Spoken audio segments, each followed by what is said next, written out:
I'm Shawana Brooks. I'm the Executive Director of the Moving the Margins Artist in Residence program, and I'm the curator of the Corner Gallery.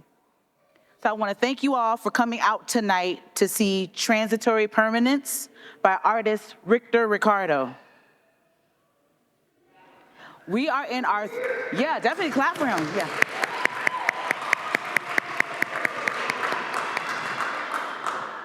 We are in our third year as a residency program and happy to open with an exhibition that explores displacement, transition, and belonging.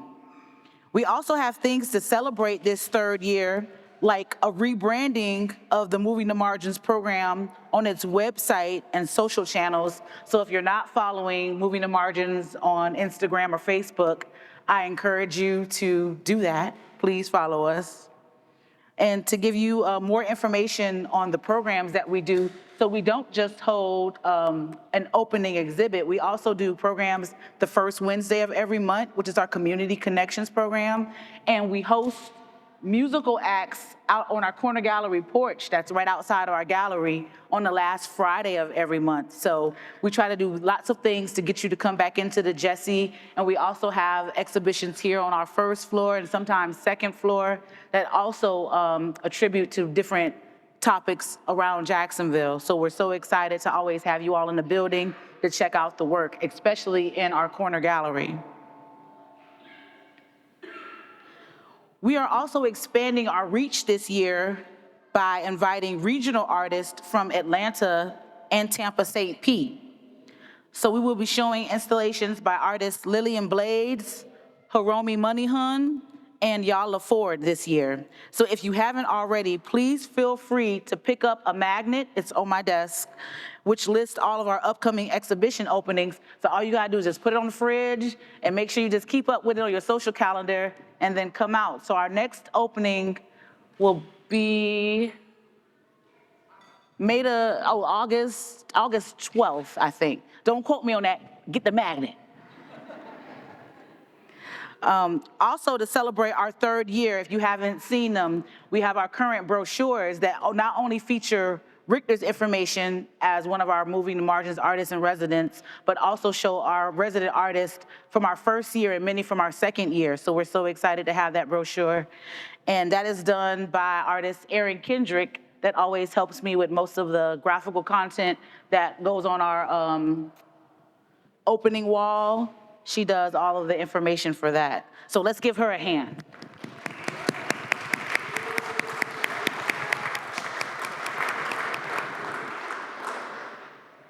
Yeah, so you consider this brochure like a collector's item. As always, putting up these exhibitions are a huge collaborative effort. So a huge thank you goes out to my team, which consists of Yanita Cardona. Yanita's over there, give her a hand. Crystal Hance, who is my administrative assistant, and Allison Galloway Gonzalez.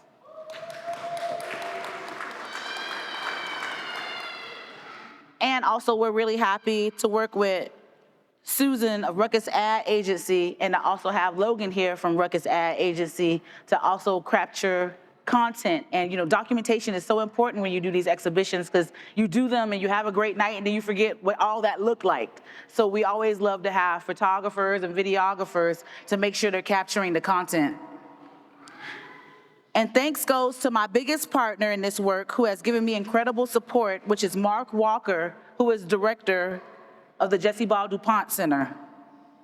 And I always have to thank my husband, Roosevelt Watson III. He helps with the artists with doing the installations and putting up the work. Sorry.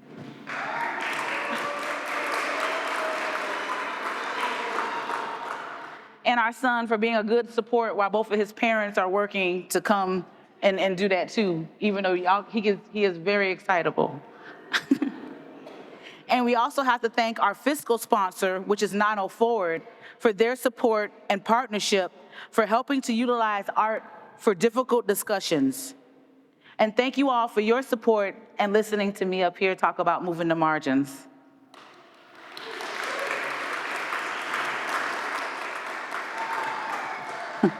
So please help me welcome Ricder Ricardo.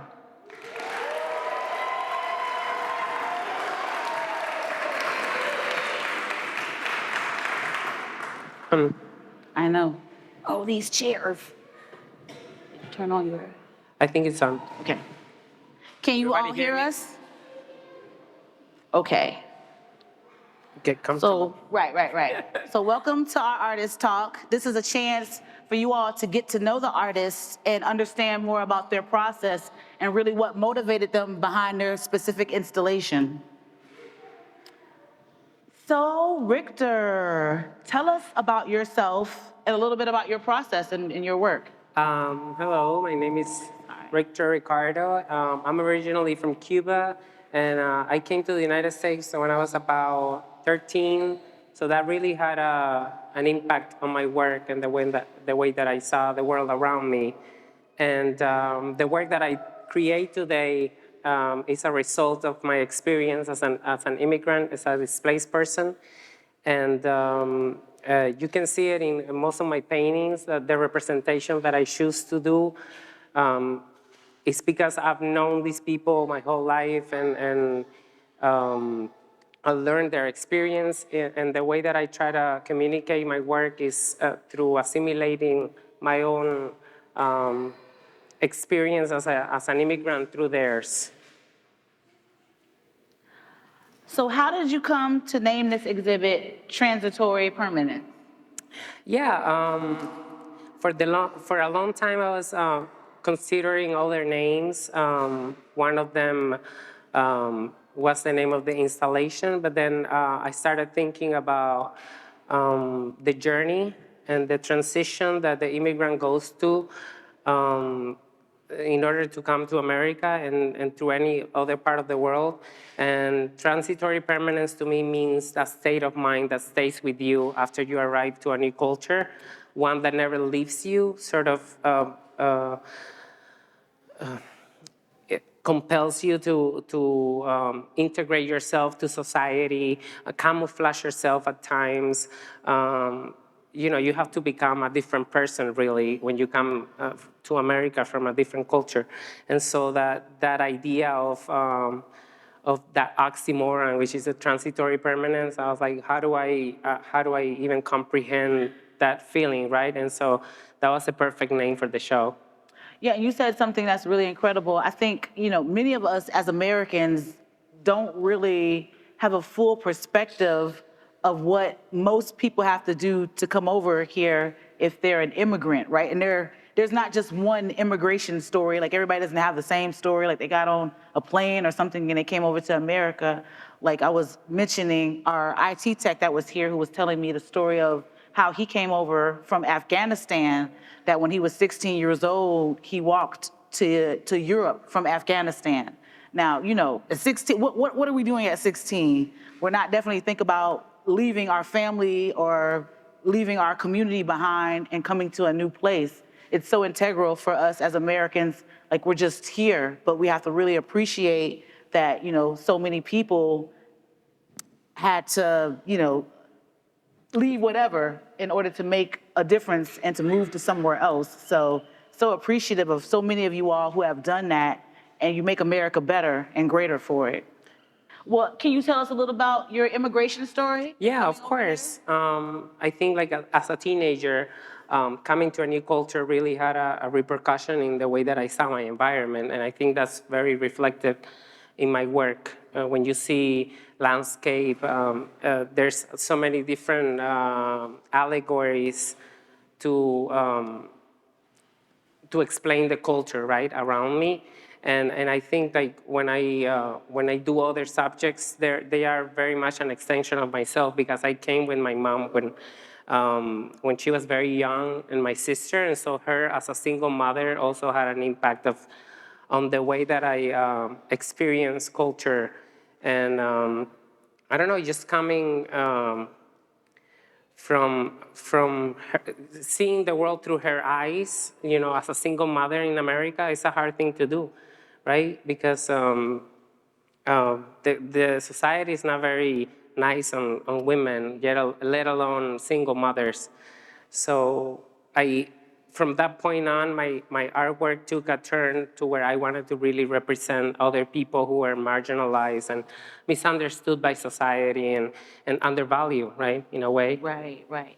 And you just spoke to marginalized, like, so you're a part of, like, again, two prominent marginalized groups as a Hispanic and then also as a gay male. Yeah. So how has that also, like, influenced your art? I think it influenced it greatly because a lot of my work has to do with me having to navigate society, feeling like I don't belong, feeling like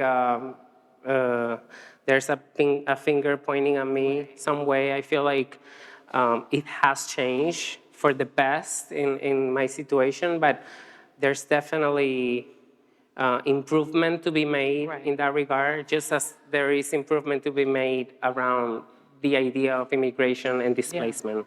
And those are two major groups that are also being really attacked in policies and procedures that are coming out now. Like Florida, I know just passed a very heavy immigration law. And don't get me started on all of the different ways that they're attacking, The gayness. trans community. Right. So it's so great to see how your work can navigate those experiences and bring people more information on how that is for you as a person. So that's really something that we try to support in the Moving the Margins Artists in Residence program, is giving artists a full chance to express and be themselves with no censorship around their work or what they're choosing to talk about. So thank you for bringing those issues up and in our face. Yeah, and that was definitely one thing that I wanted to do with the installation and the work, is sort of have that conversation around inclusion, not exclusion. Right. Bringing everyone in and sort of be a safe space to have these conversations, because I think the city of Jacksonville is growing, by the minute, and I mean, these are things that are happening inevitably, and the way that we cope with them is how we choose to do so moving forward. And I think having work that represents diversity is the way to go. Yeah. And Yanita made an excellent point. Didn't you say, like, the Hispanic community is one of the biggest growing communities that are coming into Jacksonville? Wow.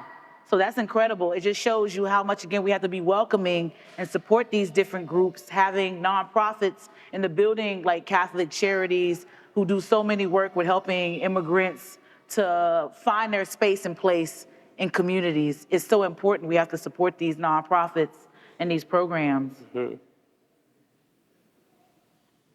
So go ahead and play the video, Yanita. Hola, mi nombre es Ricder Ricardo y mi nombre de mi show se llama Transitory, Permanence, y soy parte de la residencia Moving the Margins. I came from Cuba when I was about 13 years old, and that had a very integral role in the shaping of my artistry. In doing so, I thought about representation. I wanted to shape people's perception into what displacement looks like. I think that what I want people to take away from my work is that even though I portray different people, different subject matter, they are very much an extension of myself.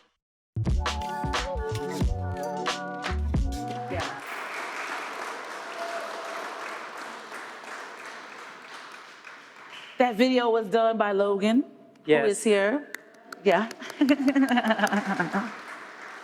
I know y'all all love the cat. Like, the cat was definitely a major part of coming to the studio. The main character in that video. Right.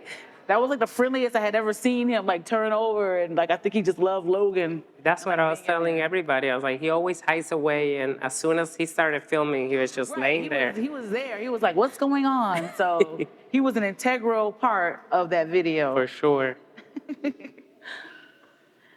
So as we can see, your image is utilized in your work throughout many mediums. You used it in your portraits and in your printmaking. So how is it for you showing yourself, and how do you select what facial expressions that you're going to use? That's a good question, because when I started thinking about the installation, I was super excited to experiment with different mediums, because I'm a painter at heart, but I did go to school for printmaking, and printmaking has such an important place in my heart, because I really understand the mission when it comes to its historical context, especially in Latin America. Yeah. That was to during the revolution in Mexico, for example, it was utilized to shape people's perception Yeah. to whatever was happening in the country because a lot of people were illiterate. So the idea of creating an image to, Right. show what was happening during the revolution, I really wanted to incorporate that into my exhibition, especially in the installation. And I think I wanted, when I thought about Exodus, I thought about repetition. And so printmaking is the perfect tool for that. And so I started doing all these faces, and the way that I thought about the expressions is like, I want people to know that there are many different nuances to me and everybody else. And so as the way that I assimilate my story to everybody else, that's the signifier in the different expressions that I chose to carve and to print over and over. And so we use your face to, like, you can see around the gallery, to like basically just keep trying to instrument and talk about like what your facial expressions were. But I'm gonna say the word wrong. The papel. How do you say it again?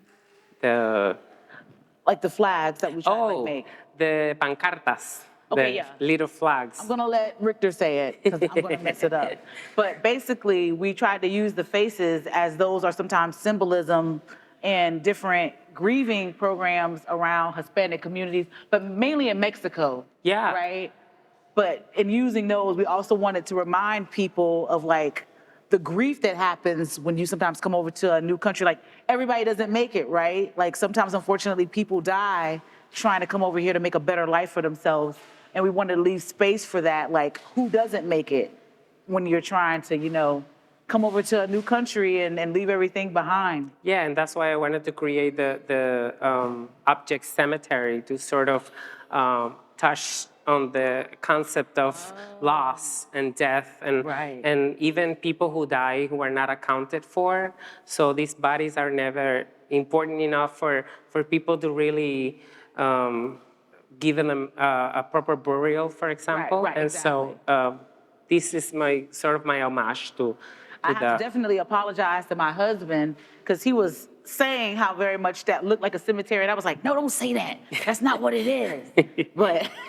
But hearing you say it and talk about it, that's why these artist talks are important, because you'll see something, but also the artist sees something and is navigating and trying to tell us something with the work. But it's very important that you all put like your stank on it too. Like that's important to the conversation so that we all are, understanding, but still not amiss when the artist is doing their work. Yeah.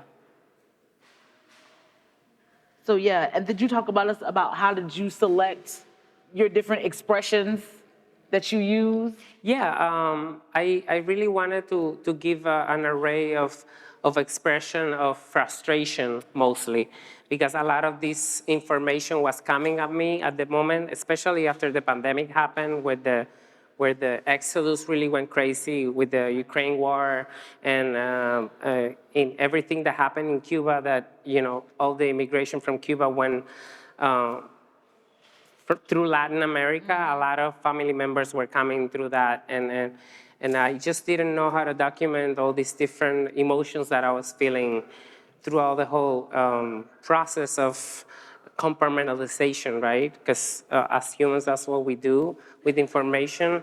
And I just very much started photographing myself and seeing which ones were different enough to where it could create a contrast with the whole sculptures, the different sculptures that I was building. So that's the story behind the expressions. And again, I like how you did this process through different mediums. So, you see how like you're using these different faces, but also in different mediums. Like this is a painting. And so you chose to put yourself in it. Why do you think, you chose to use yourself as a subject matter when you also do use certain people that you know? Right. This is actually the beginning of this series called Transit Hour, that I was doing in terms of this sort of surrealistic landscape with the subject matter.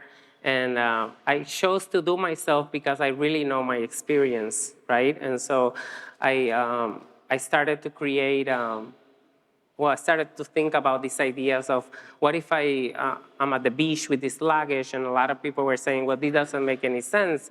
I was like, well, that's the point, right? Right. Because my experience doesn't make any sense.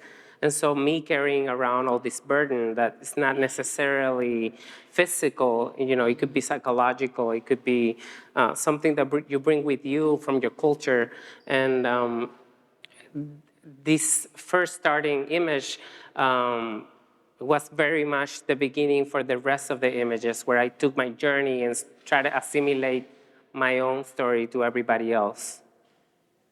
And I would consider you to be a multidisciplinary artist. So you talked about how you use photography. We've seen him use printmaking. He's also painting. So are there other different mediums that you express yourself in? Yeah, I like to dabble in ceramics and Right. sculpture now. I'm trying to break away from the two-dimensionality of painting and sort of see where that takes me. And hopefully I'll get to do more of these, bring more images, and do more installation. I really fell in love with the idea of considering the environment and taking it one step forward. And I'm just so appreciative of your opportunity to, just let me do this residency, because it really opened my eyes to a whole new way of creating art and thinking about, my concept and where it could go. That's what Moving the Margins is all about. And so basically I love like show like these different images and to show how detailed your work is, right? Like how crisp these images are, even though you are, like you said, you're kind of creating like these surreal, like romantic images and then using like, these different people. But, I know a lot of artists kind of stay away from oil as a medium because it's really unforgiving and it takes forever to dry. So Right. what attracts you to using oil? What attracted me to using oil was the difficulty at first, because I was doing acrylic and I was doing watercolor for a long time. And when I encountered this medium, I was like, well, I'm never gonna make it. It was super hard for me to navigate through it. And once I got sort of the hang of it, I fell in love with the diversity of the medium, the way that it offered me an opportunity to go over things and like erase things if I don't like them, and just to go through the process of many months. I think it really allows the artist to consider the mistakes and sort of not seeing them as flaws, but as a way to like correct them and to really make the images what you want them to be at the end, right? Right. So let's talk about the inspiration behind the Sunbather. Yeah. What can you tell us about this painting? This is actually a very personal story because I met this girl, this actual girl that I painted at work, and she had just come from Peru, and her story was very profound to me because I could see her fragility in the way that she was telling her story. She had just come to meet her significant other in the States. And when she got here, she had to move somewhere else because he already had someone else. And so just the fact that she was able to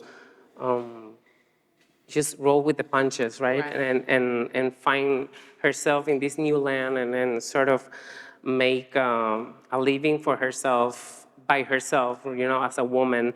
Just going through that trajectory alone, I just thought it was super brave of her. I also read this book by Isabel Allende called In the Midst of Winter, where she tells this story about a Guatemalan girl going through a similar journey, and that really captivated my idea for this painting of having this girl sort of like a landscape and camouflaging herself in it to sort of pose as somebody else, maybe bringing her belongings with her. That red fabric is really important in this painting. I think it signifies something sort of dangerous, but it's really up for the viewer to to find themselves in it, and maybe draw their own conclusions. I never want to narrow it down to one specific story, because I think, Right. Ultimately I want the audience to connect with it and make it their own. And so you basically like, even like for your title thing, we decided on like making a storm because these storms were so symbolic in most of the imagery that you were presenting. So I wanted to talk to you about like, these are storms kind of like brewing or either like on the other side of like what happens like after a storm happens. So what do the storms kind of represent for you? Um, yeah, when I started doing landscapes, I wanted to make them very surreal, right? And I think the storm represents some like a prelude to something that's about to happen. Something that I like to say in my paintings is there's no beginning or no ending, and so there's a transitory Right. feeling to them where you don't know what's about to happen. I think the storm really informs, like a darkness that's about Right. to inform the subject. I found them like very beautiful, but also like very painful. It's like already these people had to do like so much to get over here, and now you got this storm about to like come and like rain on you. I'm like, they don't get a break. Like, dang. Almost uncanny, right? Right. There's an omnipresence to the paintings. Again, I think they're again so beautifully done and positioned in your work, and also really highlight the imagery of like the landscape, like overbearing and like coming down. So just brava, thank you. Thank you. For showing us that. And so again, like this other kind of storm that's represented in like all of these images. It's just so pertinent.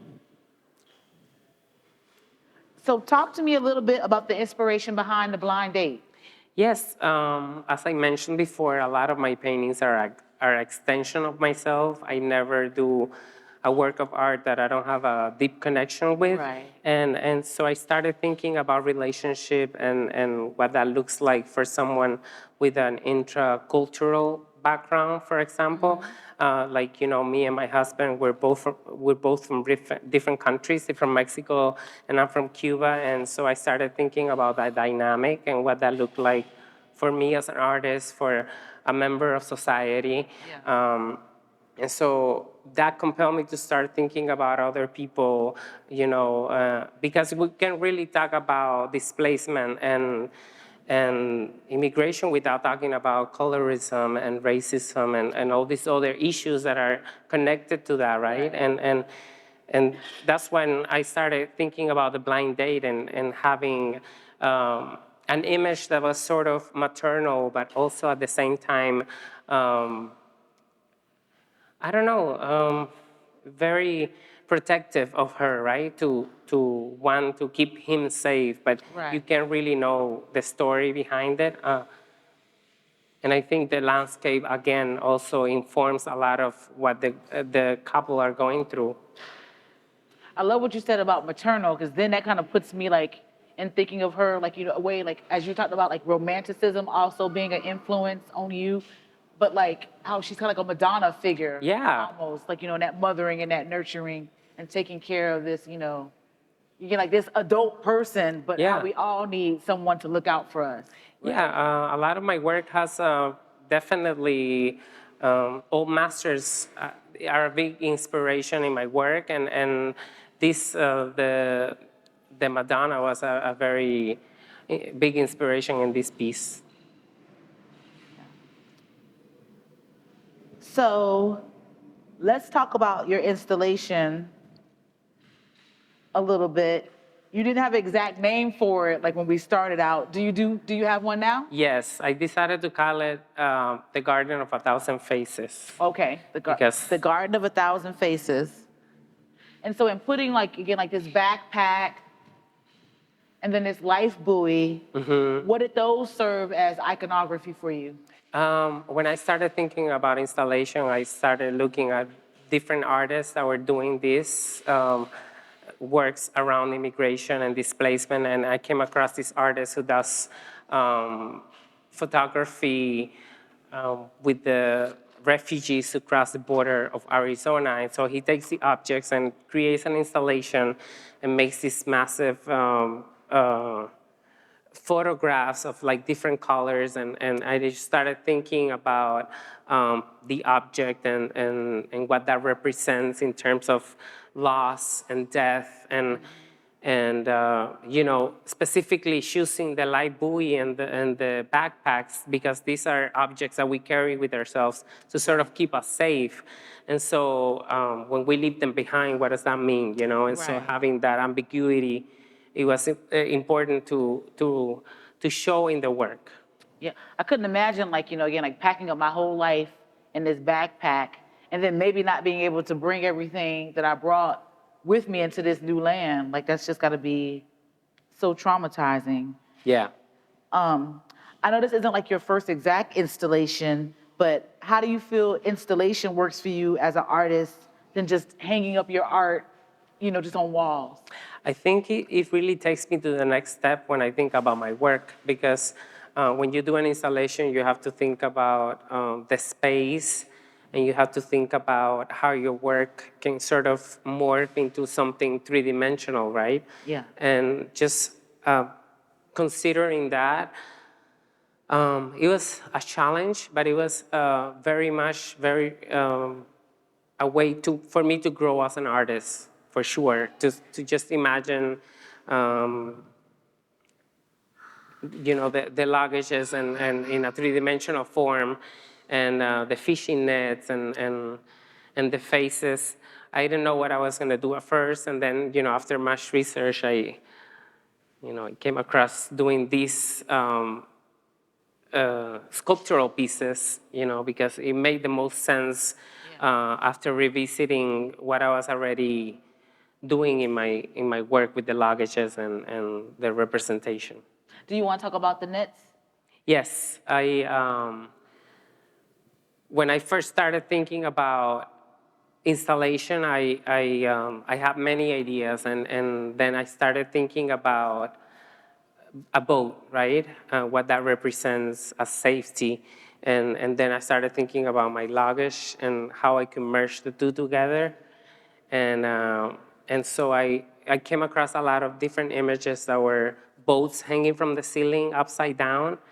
And then that sort of defeat the purpose of a boat, right? And so when I started playing around with the composition, I was like, then I should add a fishing net and the faces because that will add a whole new level to the piece. And that's how I started to think about the luggage as a boat instead of as a luggage. Right.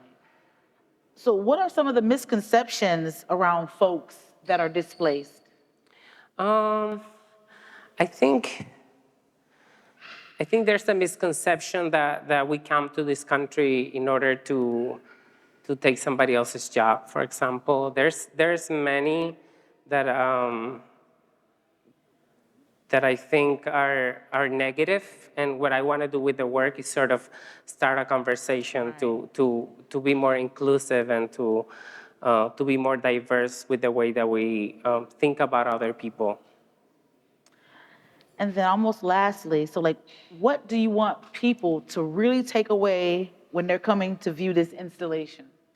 I want the audience to walk through the installation and immerse themselves in it, not just look at it from the outside, but become part of it and sort of ask questions that perhaps don't have any answers. Right. I want them to become witnesses, but also allies to this issue because it's new to everybody, especially in Jacksonville. That's such a fast-growing city, right? And so having this conversation is super important in order to understand what's happening. Well, I love what you're talking about like forming more allies, right? I always say, like, again, like, how can you hate people when you eat their food? Like, there's something about like the food that like just rebuzzes in you and shit, like make you appreciate these different cultures. So, you know, this is why we like wanted to have the food that we had here for the art opening. but like eating, understanding music and culture, Yeah. that really gets you a better connection so that you can't just write people off, Right. right? It's not fair to be selective when you think about a specific group. It's like it comes as it comes, and Yeah. Just being more inclusive and more tolerant, yeah, more just compassionate. having the conversation around it, I think, is a great start to think about moving in the right direction. Right. So you already kind of talked about this a little bit, but I kind of wanted to finally ask you, how has being a part of this residency program really shifted your work? It's really gave me not only a tool to create, to take my work from a two-dimensional space to a three-dimensional one, but it really gave me the time to really think about what I wanted to say next, right, as an artist. It really opened up my eyes to a whole new way of seeing my work, and just working with you and working with so many incredible people, right? It's just, it has been a great opportunity to grow as an artist in all different, um, in all different ways. Well, thank you for taking the time to talk to us today, Richter. No, Tell us thank more you. about your work. And hopefully you all go back into the exhibition with a new perspective about what Richter is trying to present and the stories that he's trying to tell and how he's trying to evoke your compassion for these people and what they leave behind and what they bring to America when they come. So thank you, Richter. Thank you. And thank you all for listening.